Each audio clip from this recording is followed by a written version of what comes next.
Bismillahirrahmanirrahim. Allahumma shalli ala Muhammad. Assalamualaikum warahmatullahi wabarakatuh.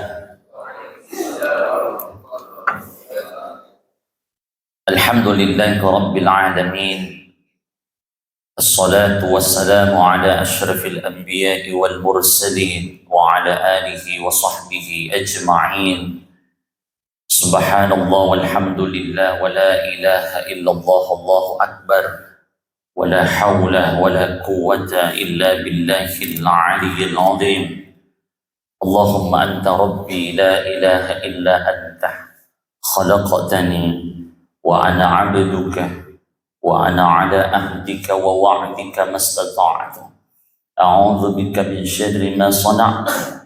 Abu'u laka bi ni'matika 'alayya wa abu'u bi dhanbi faghfir li fa innahu la yaghfiru dhunuba illa anta. Qala Allah ta'ala fil Qur'anil Karim, a'udzu billahi minasy syaithanir rajim. Bismillahirrahmanirrahim. Fadhkuruni adhkurukum washkuruni wa la takfurun ila akhirih al-ayah. Sadaqallahul azim wa ballagha rasuluhul karim. Bapak Ibu jamaah Masjid Al-Kautsar Alauddin Resident yang saya hormati, yang saya muliakan, para sahabat, saudara-saudara saya dari Risalah Berjamaah Subuh yang sempat hadir. Mudah-mudahan kita semua dalam lindungan Allah Subhanahu wa taala, disehatkan panjang umur, penuh barokah, hati istiqomah dalam kebaikan, istiqomah dalam ibadah, istiqomah dalam Islam sampai ajal menjemput, bahkan nanti pun kita dijemput oleh Allah dalam keadaan husnul khatimah. Salam serta salawat atas junjungan Nabi besar Muhammad sallallahu alaihi wasallam, Nabi yang begitu mulia, Nabi yang sangat mencintai kita. Mudah-mudahan kelak kita semua, pasangan kita, anak cucu kita, bahkan orang tua yang telah mendahului kita, semuanya dibangkitkan sebagai umat baginda Rasulullah sallallahu alaihi wasallam dan dijemput oleh baginda Rasulullah sallallahu alaihi wasallam di Telaga Al-Kautsar. Sama persis dengan masjid ini, ya mudah-mudahan kita pun bisa meminumnya. Bahkan malaikat Jibril pun, malaikat Mikail pun mengatakan, ana ashki min haudik ya Rasulullah. Orang-orang yang selalu gemar dengan sunnahmu, ya salah satunya adalah berjamaah subuh dan selalu bersalawat kepadamu, saya sendiri yang akan memberikan minum dari telagamu ya Rasul. Orang-orang yang bisa minum dari telaga Al-Kautsar tidak akan merasakan panasnya matahari pada saat kita dikumpulkan di padang mahsyar. Ya mudah-mudahan kita termasuk golongan tersebut. Amin ya rabbal alamin. Ya, sudah mulai pagi kurasa.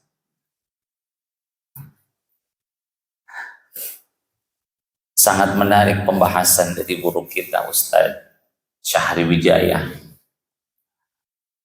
Ini mengenai tentang sedekah, mengenai tentang rezeki, yang bahkan Imam Syafi'i mengatakan rezeki itu tidak akan kita dapatkan kalau kita tidak usaha dan tidak mencarinya. Beda halnya pendapat dengan Imam Malik. Kalau Imam Malik mengatakan sekalipun rezeki itu kita sudah usahakan, kita sudah cari, tapi tidak dapat, maka rezeki itu dia sendiri yang akan menemukan kita. Itu terbukti ketika Imam Syafi'i kembali ke tempatnya, ke rumahnya, maka beliau melihat ada orang yang sedang panen anggur. Subhanallah, Imam Syafi'i pun membantu. Nah, setelah dibantu, diberikanlah Imam Syafi'i satu keranjang anggur. Lalu beliau mengatakan, pendapat saya kayaknya lebih tepat daripada guru saya. Coba saya tidak usahakan tadi, tidak saya bantu, maka saya tidak dapat satu keranjang anggur. Maka beliau pun kembali ke tempat Imam Malik. Saya mengatakan, wahai guru, ini kayaknya pendapat saya lebih tepat. Ada orang panen anggur, kemudian saya bantu, saya dapat anggur. Ini untuk guru. Kata gurunya, saya juga tidak kemana-mana. Saya cuma mengajar di tempat ini bersama dengan santri-santri yang lain. Dan dalam pikiran saya, enaknya kalau ada anggur, ngebawakan anggur. Artinya apa? Ternyata bekerjalah Anda, maka Allah yang mengatur rezekimu. Makanya dalam riwayat oleh sahabat Rasulullah sallallahu alaihi wasallam yang bernama Ka'ab bin Ujrah, pada saat itu marra 'ala Nabi sallallahu alaihi wasallam rajulun. Jadi hadis ini, hadis riwayat Rasulullah ini, hadis diriwayatkan oleh Tabrani, kemudian disahihkan oleh Ibnu Hibban. Bercerita adalah sahabat Nabi yang bernama Ka'ab bin Ujrah. Jadi kata Ka'ab bin Ujrah, marra an-Nabi sallallahu alaihi wasallam rajulun. Ada seorang anak muda yang lewat di hadapan Nabi sallallahu alaihi wasallam yang kekar badannya, seorang pekerja keras. Fara'a ashabin Nabi Rasulullah sallallahu alaihi wasallam, pada saat itu dilihat juga oleh sahabat yang lain. Min jildihi wa nasyatihi. Jadi kata sahabat, faqala lau kana hadza fi sabilillah, seandainya orang ini berjihad di jalan Allah seperti kita, maka tentunya dia lebih besar pahalanya. Jadi karena orang ini seorang yang pekerja keras, kekar badannya, semangatnya bekerja, subhanallah, maka sahabat pun menilai, seandainya ikut bersama kita berjihad, berperang dan sebagainya, pasti lebih besar pahalanya.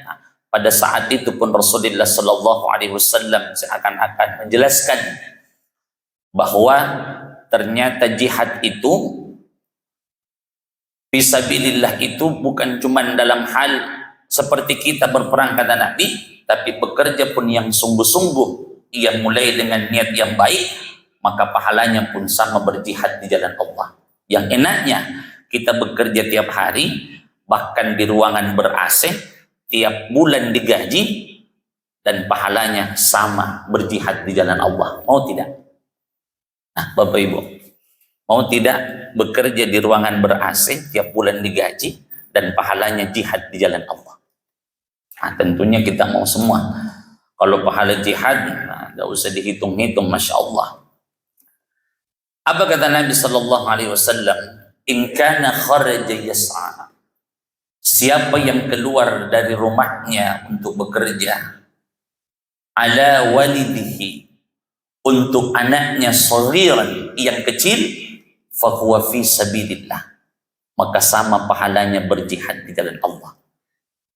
Saya mau tanya seluruh jemaah yang hadir di sini, ada yang masih punya anak kecil? Tinggal cucu mami. Kalau dari risalah berjamaah subuh, idenya masih banyak anak-anak kecilnya. Dan rata-rata masih 2. Insya Allah akan bertambah. Kayaknya kalau ditanya berapa anaknya, baru 3. Baru 3, berarti akan bertambah. Kalau di depan saya ini masih 3 bulan yang terakhir. Itu belum finish ya. Finish. Kalau bisa 1/11 seperti risalah berjamaah subuh bukannya. Masya Allah. Jadi orang yang keluar dari rumahnya bekerja untuk menghidupi untuk anak kecilnya, maka pahalanya sama berjihad di jalan Allah. Makanya anak kecil itu menjadi gairah kita bekerja. Capek-capeknya kita pulang melihat anak kecil, masya Allah. Makanya kalau ada bapak-bapak tidak rindu dengan anak kecilnya, perlu dipertanyakan. Bahkan seorang yang dikatakan preman pun kalau ketemu dengan anak kecilnya luluh hatinya. Masya Allah. Bahkan ada yang bercerita, Ustaz, saya ini alhamdulillah mengenal sholat, bisa taubat dan nasuha, itu salah satu sebabnya adalah anakku. Kenapa? Jadi anaknya itu senang sekali mendengarkan ceramah, apalagi kalau ada tazkiratul maut, beliau paling cepat datang. Kalau jauh, bapaknya ikuti dari belakang. Jadi satu hari anak itu berangkat mendengarkan ceramah tazkiratul maut, ikut bapaknya dari belakang. Ini bapaknya dikira anaknya tidak tahu, padahal anaknya tahu bahwa bapaknya ikut. Duduk. Anak ini super favoritnya itu duduk pas di depan Ustadz, jamaah paling depan. Kebetulan Ustadz itu membahas tentang sholat. Apa bahasanya? Kalau mau anak kita sholat, maka bapaknya dulu yang harus sholat. Anak itu berdiri baru tunjuk bapaknya. Tuh bapak dengar itu Ustaz. Bilang Ustaz kayak ditompak saya punya jantung itu. Tapi gara-gara itu alhamdulillah sekarang 5 waktu sudah tidak pernah saya lalaikan, alhamdulillah. Makanya anak-anak adalah sebuah suatu yang anugerah yang Allah berikan, yang tidak ada dosanya. Kita lihat saja enak dirasa. Bahkan kita gendong, dikencingi, kita tidak pernah marah. Coba umur-umur 15 tahun dikencingi kita, bukan lagi marah, murka. Itu yang pertama. Yang kedua kata Nabi, wa in kana kharaja yas'a ala abuwaini shaykhaini, siapa yang keluar dari rumahnya bekerja untuk membantu keperluan orang tuanya yang sudah sepuh, yang sudah tua, fahuwa fi sabilillah. Jadi bekerja pun untuk membantu orang tua yang sudah tua termasuk fi sabilillah. Orang tua kita ini berkah dalam kehidupan Bapak Ibu. Kalau masih hidup orang tua itu masih banyak barokahnya. Bahkan dari segi penghasilan kita, sekalipun orang tua kita ada penghasilannya, tapi berkah ketika anaknya memberi dan kemudian, "Ma, Pak, doakan saya." Itu yang jarang kita lakukan. Karena berpendapat bahwa orang tua saya kan masih punya pekerjaan, masih bagus. Padahal bukan dari itu, kita mau berkahnya. Kita mau berkahnya.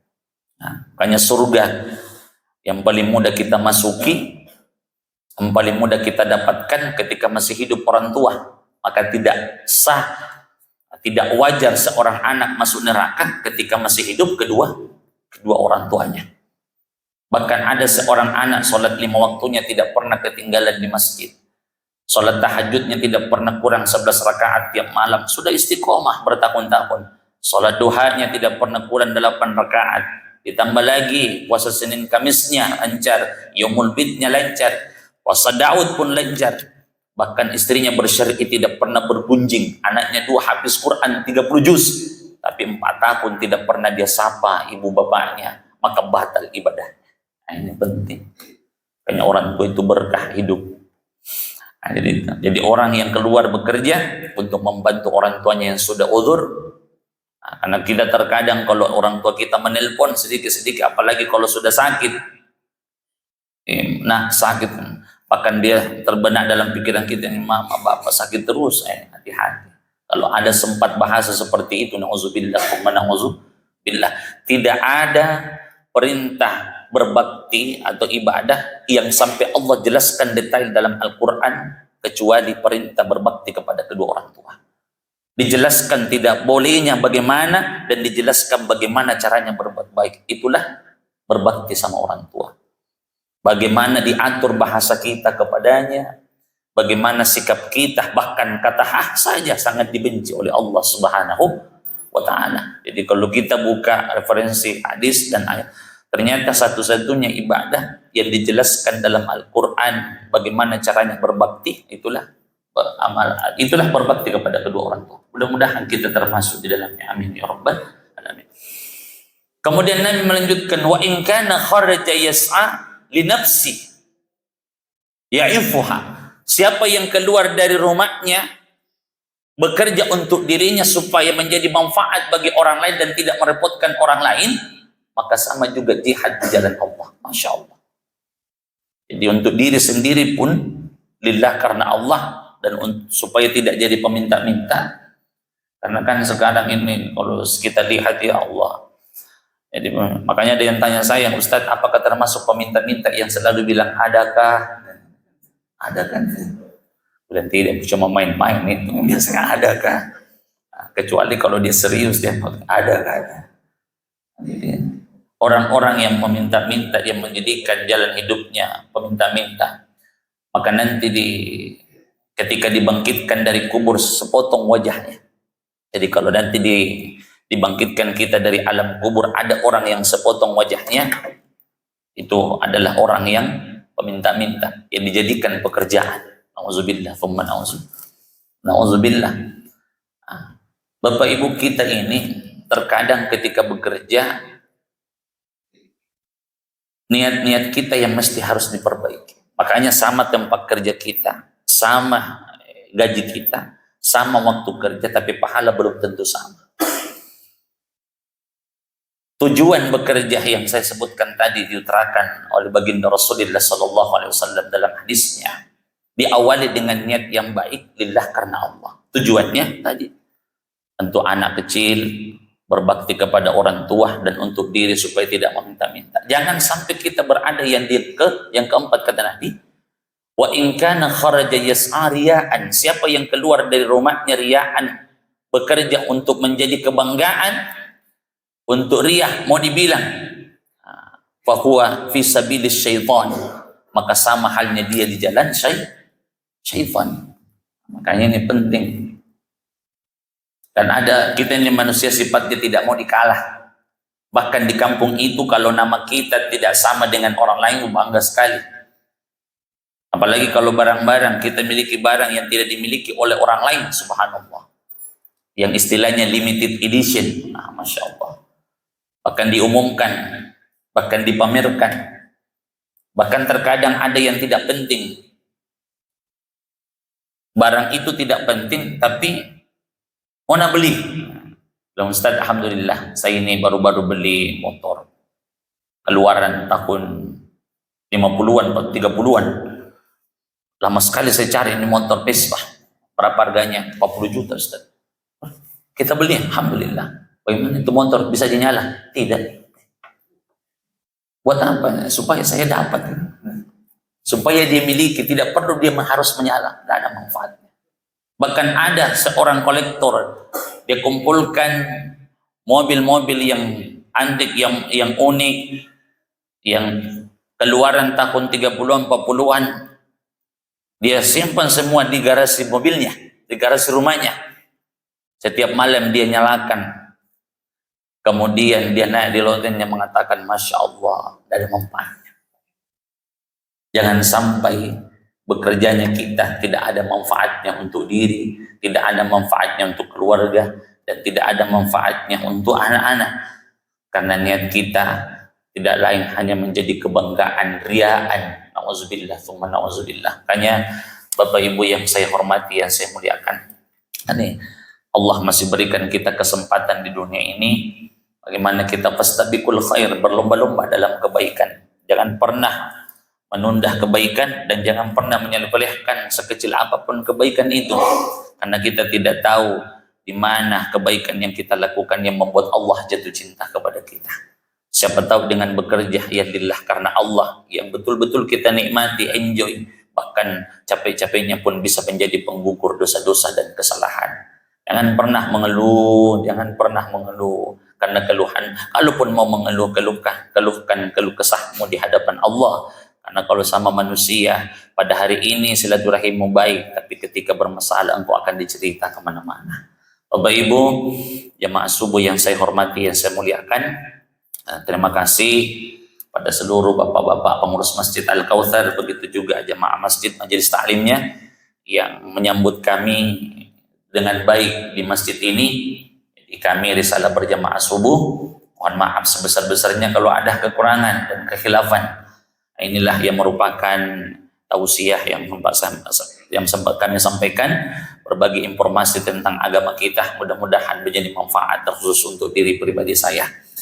Ini ditutup dengan doa langsung ya. Kita sama-sama doa. Astaghfirullahaladzim rabbi wa atubu ilaih. Astaghfirullahaladzim rabbi wa atubu ilaih. Alhamdulillahi rabbil alamin, hamdan syakirin, hamdan na'imin. حمدا يوافي نعمه ويكافئ مزيده يا ربنا لك الحمد كما ينبغي لجلال وجهك الكريم وعظيم سلطانك اللهم صل على محمد وعلى آله وصحبه أجمعين يا قاضي الحاجات يا راحم الأبراد منزل البركات يا الله يا رحمن يا عزيز يا غفار ampunilah dosa-dosa kami ya Allah, baik dosa-dosa yang kami sengaja maupun yang kami tidak sengaja, yang kami ketahui maupun yang kami tidak ketahui. Mudahkan kami melakukan kebaikan, persulit kami melakukan maksiat dan kejahatan. Ya Allah, bimbing kami selalu di jalan-Mu ya Allah. Pagi hari ini kami menjadi orang yang soleh-solehah. Mungkin siang kami maksiat. Jika Engkau temukan kami bermaksiat, paksa kami untuk taat ya Allah. Paksa kami untuk taubat ya Allah. Kami ridho ya Allah jika Engkau paksa menjadi orang-orang yang bertaubat. Rabbana zalamna anfusana wa in lam taghfir lana wa tarhamna lanakunanna minal khasirin. Ya Allah, berkahilah kehidupan kami. Berkahilah langkah-langkah baik kami. Berkahilah seluruh pengurus Masjid Al-Kautsar ya Allah. Berkahilah seluruh jamaahnya. Berkahilah majelis taklim. Berkahilah orang-orang yang tinggal di sekitarnya. Jauhkan dari bala malapetaka dan hal-hal yang buruk. Di antara kami ada yang sedang keuji dengan penyakit ya Allah. Orang tua kami, anak-anak kami, pasangan kami, kerabat kami, angkatlah penyakitnya, ganti dengan kesembuhan. Allahumma antas syafi' la shifa'a illa shifa'uka. Rabbana ighfir lana wa liwalidina warhamhum kama rabbawna shaghara. Rabbana atina fid dunya hasanah wa fil akhirati hasanah wa qina 'adzaban nar. Sallallahu alaihi sayyidina Muhammad. Alhamdulillahi rabbil alamin. وما توفيق إلا بالله فتوكل على الله والدعوة والرسالة والسلام عليكم ورحمة الله وبركاته.